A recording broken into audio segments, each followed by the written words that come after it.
All right, so let's talk about how to plot a point. So first of all, this axis right here is known as the x-axis. The axis that goes up and down is known as the y-axis. When we get a point, we get an x comma y. Think alphabetical order. The x comes before the y. And when we're graphing a point, let's graph the point 2 comma 3. We're always going to start right at the origin, which is the middle. And this number is going to be right left. So for the first number, we move either to the right or to the left. And the second number is either going to be up or down. So we're starting at the origin here. We go 2 to the right, and then we're going to go 3 up. And we make a dot, and there's the point. Okay? So we're going to call this point A. I'm going to label that A. Let's take a look at another point we could graph. Let's do -1 comma 2. So now we start at the origin. We're going to go 1 left, 2 up, and we're going to go ahead and call this point B.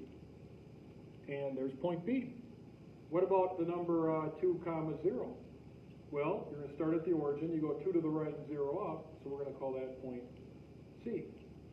What happens when they're both negative? Let's do -1 comma -2.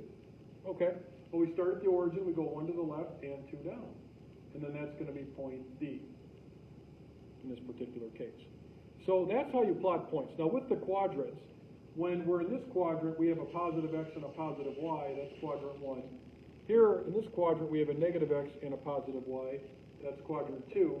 Here we have a negative and a negative. That's quadrant 3. And then here, we're in the fourth quadrant where x is positive and y is negative.